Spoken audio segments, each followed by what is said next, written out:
We're live, got it live stream. Welcome to your weekly training, Q&A, announcements, all that good, and get started and retire early through real estate investing. That is my plan for you.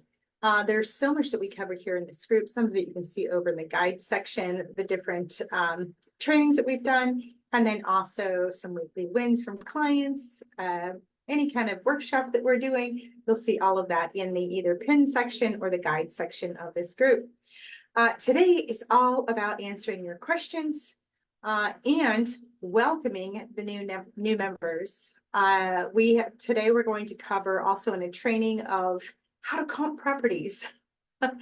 How to comp properties is one of the biggest questions I get is, Joanna, I can't find any comps for this property. And so much goes into that. And I'm going to give you what an appraiser looks for so that you can know right away if you're on track or not. Sound good? Cool. Let me know in the comments if you can see me live. I'm going to turn this on here. There we go. Just put hashtag live or hashtag replay. What is it? They go like this, hashtag replay, hashtag live. Someone did that the other day and I'm like, okay, well, that's like really posing it, right? Anyways, I want to know who I'm talking to, who's paying attention, who gets the attention, who gets the extra love because you're paying attention and answering the questions and making the needle move in your business, in your life. You really want this to happen. I really want it to happen for you. So participate, let me know, and ask the questions that are keeping you stuck so I can move you forward. Cool? All right, so for today, I want to go over, we're in the Ditch the Bank trading right now. And the participants that I have inside of this training, it's a paid training. It's not inside of the group, so don't go look for it. It's a paid training that I had peeps jump into. And some of the questions that are popping up in there, I'm sharing with you here inside of this group so that it's another step towards really understanding how to get started in real estate investing, how to, all the nuances of real estate investing, how to keep more of the money you make through real estate investing, how to use no money and ditch the bank real estate investing, no money out of your pocket, okay? How does all of that work? That's what we're covering in the Ditch the Bank Accelerator. We're on week 4 right now. You can see some of them typing the homework inside of the Facebook group. And what they're learning, what their ahas are. Networking is 98% of real estate investing. So please be networking inside of the group, no DMing people and bothering them as, ask for permission to, okay? I'm all about supporting everybody exactly where they're at. There's, people, title companies in here, realtors in here, lenders in here, other investors, like post your buy box. Right? Post your buy box inside of the group so that the wholesalers can see it and go, hey, I work in that area. Let me get you this property. There's so much that happens inside of this group and a lot of it kind of on the down low. So make yourself loud, proud, introduce yourself. What do you want to do with real estate investing? Are you just getting started? You don't know, or you do know and you want to excel on it. Let us know so we can support you. Okay. We teach on beginning, intermediate, and scale, all right? So some of my clients are just getting started, and some of them are on their 5th, 6th, and 11th property. So you're in the right spot. We train on wholesale, fix and flip, buy and hold, and money lending. That's all you get to choose from in the real estate world. Everything is a derivative of those. Got it? So first, let's just go ahead and welcome some of the new members this week. We have Sarah, Kelly, Tanya, Jessica, Beverly, Marissa, LaShonda, that's a beautiful name, Gwendolyn, Lisa, Charlene, Karen, Carrie, Nora, Micah, did I get that right? Herb, and then like herbs, right? Sorry about that, Herb. Pamela Brown, and then Andrea. Those, welcome to the group here. This is where we meet on a weekly basis, where you can answer all your questions, get all your questions answered. So typically a post will go out saying that we're going to be doing this training, and then you can ask your questions there. If you can't come here live, just ask your questions. Hey, I have this question. Can you answer it on the live? And I'll go back and watch the replay. Totally cool with that. Life is life. I'm doing it on my schedule, so do it where it fits your schedule. Okay. So with that being said, let's get started. So much I want to cover about comping out properties. One of the other things that I get a lot of is, can you help me? I can't find anything. And what I do get, when they think they know what the comps are, they send me over what they're looking at, and the comps are nothing like the subject property. Not even close. So I really want y'all to be on the same page, and it's not just me saying how to comp properties versus all the other investors out there out in Google land. It is what an appraiser looks for. And that's really the bottom line. Whether you're a wholesaler, whether you're buying and holding it, whether you're flipping it, that person at the other end of the flip is going to need an appraiser to look at it, right? The person at the other end of a wholesale is going to eventually need an appraiser to look at it. At the end of a BRRRR strategy, if they're going to refinance, that lender is going to want an appraiser on it. So if you haven't comped it outright, you could potentially lose money. And I hear it all the time. I buy properties from investors that mess up all the time. Just saying, that's my motivated seller, right? Is investors gone wrong. And it shouldn't be that way, because I know you want to get into real estate, do it right, and get all the benefits of real estate. So take this training out seriously. This is not just me babbling here up on the head. This is me telling you how to do something correctly. And it's not because it's my way. It's an appraiser's way. It's like what they're going to do. I'm going to tell you what they're going to look for. Okay. So the very first thing is really understanding your market. Really understanding your market. We do this in the 5-day challenge, where the very first step is knowing your market. I give you everything that you need to look for, so that you truly understand, not just like, oh, I think I'm going to do this and I'm going to do that and over here. And you have all these different places you want to do real estate investing. We dial it in for you so that you have focus and can get there faster, right? Focus brings clarity, clarity brings speed. Okay. So knowing what an appraiser wants, I'm gonna get this training up over here so I can see it. That is key, right? So it should seem obvious, right? The type of property that you're doing. So if you have a single family residence, you should be looking for other single family residents, right? Around there, but you'd be amazed at how many people do not do that. All right. And I'm going to run through all the different scenarios. I've had people send me comps of a single family with a duplex. Well, here's this duplex, totally different, right? Or here's this commercial property or mixed use property that is within the 1/4 of a mile. So please get your notepad, write these things down. Okay. I'm going to go kind of fast here so that we can get through it, but you can always stop and do the replay. Okay. So looking at solds only. So if you go to Zillow and you're looking in the area, I say Zillow because it's national. It's anyone can get to it. I'm not talking about any paid platforms right now. I'm just all the free stuff, everything that's available to everybody. Right.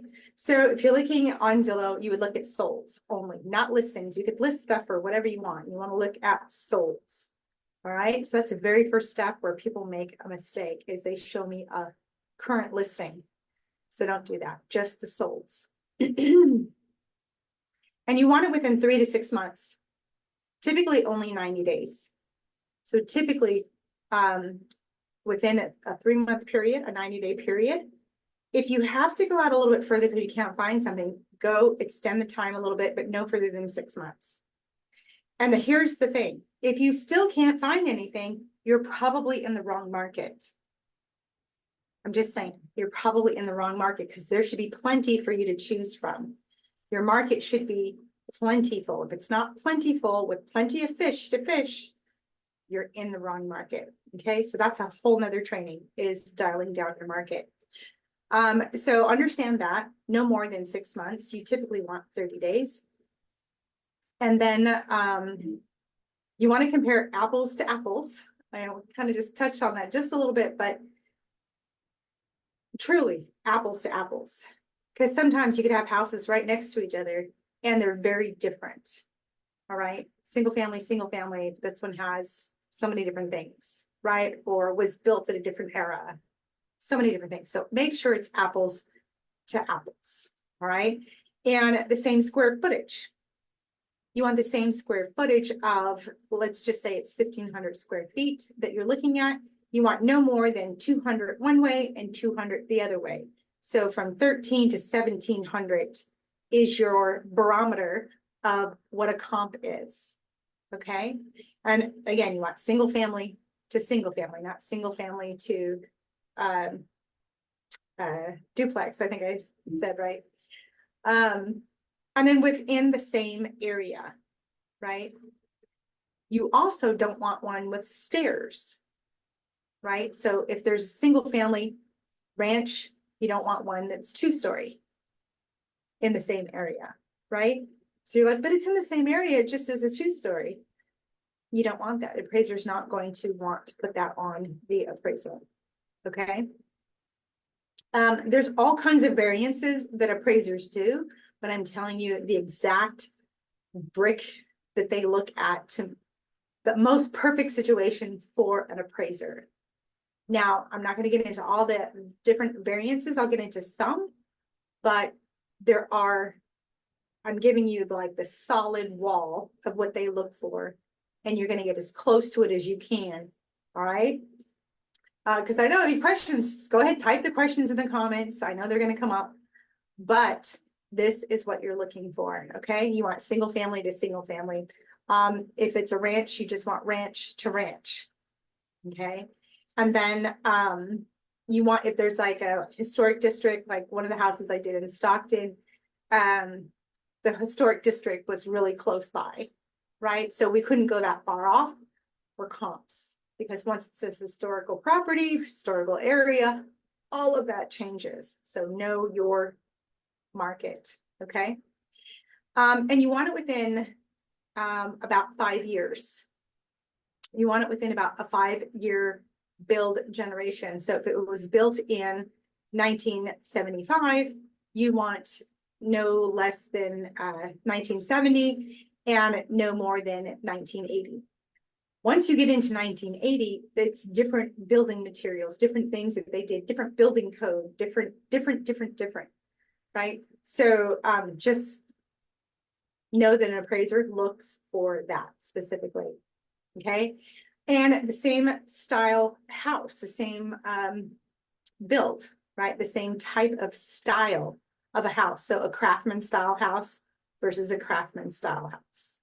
Not a craftsman and a Tudor, not a craftsman and a new build, you know, all the new stuff that doesn't even have names anymore. Just like cars, right? Everything's changed. It looks the same. Anyways, we used to be nice and creative back in our day of build. So know what you're looking at, okay?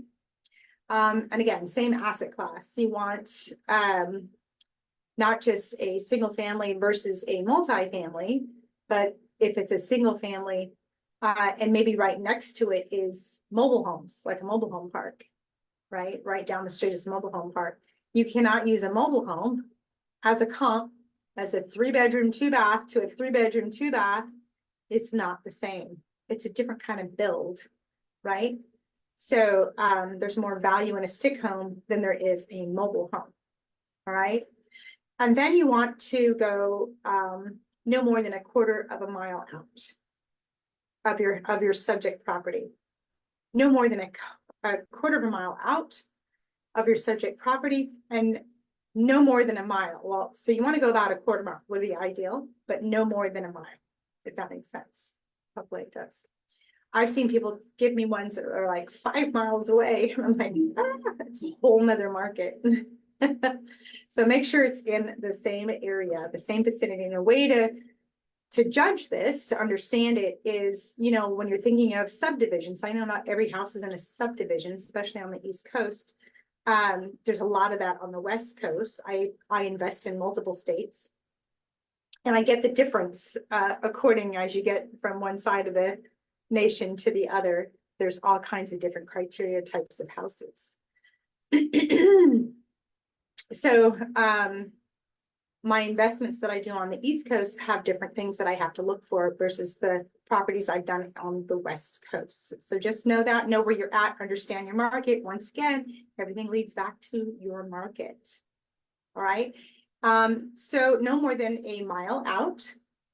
Okay. And you're not looking at mobile homes, anything like that. No major divides either, like freeways, parks, main roads even. And a road, a busy road even, you know, that has the 2 yellow lines in the street. Maybe it's not as busy as some of the other streets, but it has the 2 yellow lines in the street. That's an indication of a divide, okay, of markets, all right? Waterways, so canals, anything that separates, like you can't cross over, you have to go over a bridge of some sort to get to the other side, that is a divide. Railroad tracks, the old saying, you're born on the wrong side of the tracks, is so true.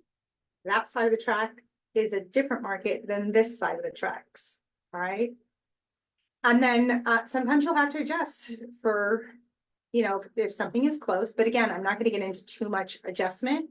But let's just say it is in the same subdivision and you have single family to single family, craftsman to craftsman. And this one is a 3-bedroom, 2-bath, and this is a 4-bedroom, 2-bath. How do you account for the difference? This one has a garage. This one doesn't have a garage, right? So you have to, I'm going to give you those adjustments only. Okay. So if you have an extra bedroom, this is based off of price point per an appraisal, right? If it's 500K and under, then you make a $10,000 adjustment. Okay, plus or minus. Is it plus a bedroom? Is it minus a bedroom? And for a bathroom, is it a half bath? Is it a full bath? 5K, 10K, okay, depending. And again, price point is 500K and under that we're speaking only. Pools do not necessarily add value. It depends on where you're at. Some people go, oh, it has a pool, that's so valuable to you, but maybe not to somebody else. And again, I invest nationwide, and I know that on the West Coast, pools are more advantageous versus the West Coast and Northern versus Southern type states. So again, know your market, ask appraisals, interview appraisals of what they look for, and then you'll have a better idea. This is, I'm speaking generically across the nation, so know where you're at, all right? Things to ask, all right? You can ask me questions in the chat, just type it in the chat. Actually, let me check that real quick as we are live here. Susan here live, Christine, yes. Beautiful. Okay, good. So I just want to make sure I'm getting a hold of you guys. So just know that adjusting according for, you know, bedrooms, pools, baths. So in Pennsylvania, the value is like 0. In Arizona, California, it's like 10,000. All right. So just know where you're at and to add it or not. And in some cases, it could hurt the value of the home. It could actually go negative. All right. So in a very snowy area, let's just use that as an example. In a very snowy area, you have a smaller pool of buyers that will buy a house with a pool. So it's not that advantageous to have it.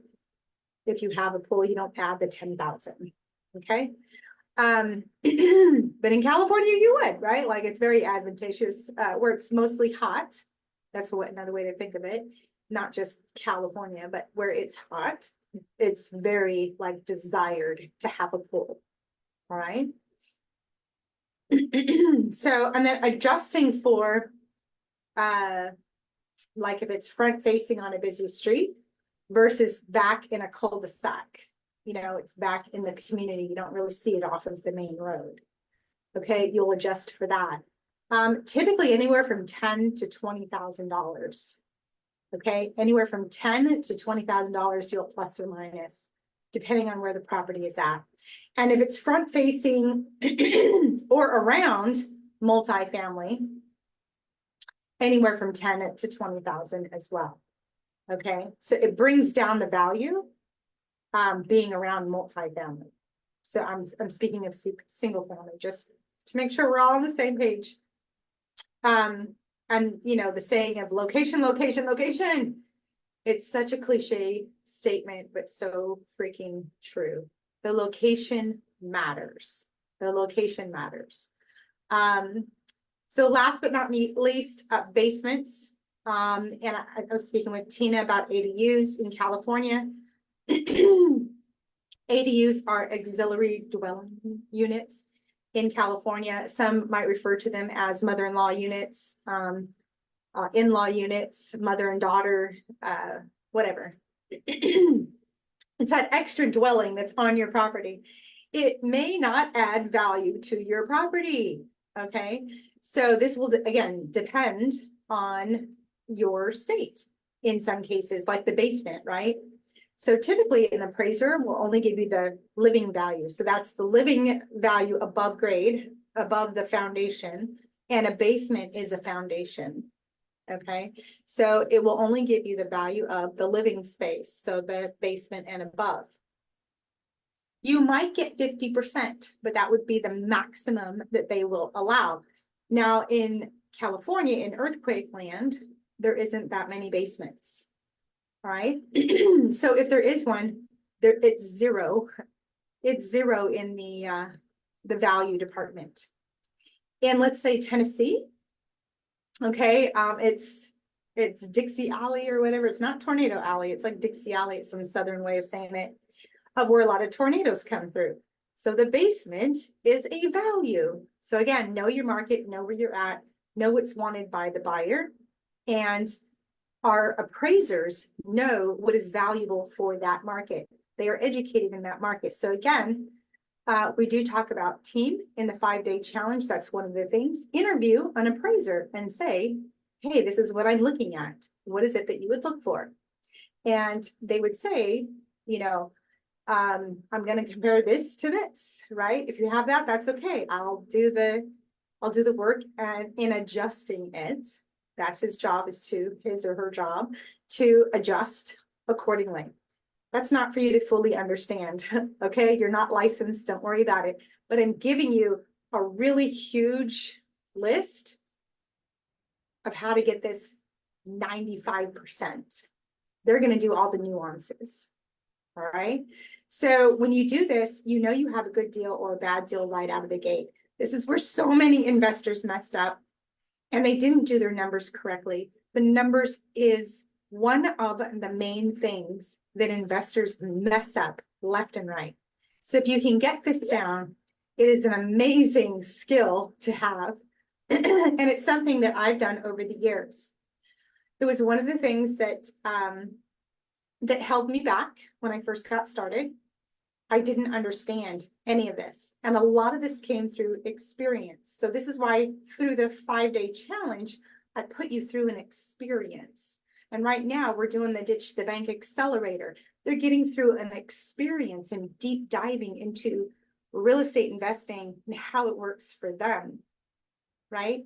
And being able, excuse me, being able to get answers to their questions like immediately, because once you have experience, now it brings more questions. But if you don't have the experience, you're going to stay stuck in your head and go, well, but how do you do that? And you never move it forward, you're never going to get the answer. So it's okay to have a question. How do you do that? Now you ask it to somebody like me, and I say, here's how you do it. And then you take action, and now you have different questions. This is how you ask better questions, right? So again, things like the basement, ADU, in-law units, could differ in different states as well. So know what it is for your state. Okay. So an auxiliary dwelling unit, an in-law unit, is not typical in some areas. And so it's not valued. And again, the max you may get for that is maybe 50%. So know your market. If you don't know your market, if you don't understand comps and you don't understand how to run the numbers, you should be asking questions here inside of this chat. And if we can answer them simply, we will answer them here. If not, we will get on the line and we will support you in getting those questions answered. Okay, so no, you're not alone. You have us here in the group. Reach out to us, let us know where you're at, and we'll do our best to support you. All right. I hope you're having a beautiful day. I'm going to check over here and see if there's any questions. Sue says, okay, got it. The experience brings more questions. Yes, it does. Absolutely. Not even just more questions, but better questions, right? I say better because now you've moved the needle and you've moved forward. With each question that gets answered, you get that much closer to where you want to be, right? So I hope you've enjoyed this. I love being here each week and help you guys support you in your real estate investing. Say welcome to all the new people. Everyone that's in here, give them some love, light it up for them, give them some love. And I'll see you guys inside of the group on the next training. Bye, have a good one.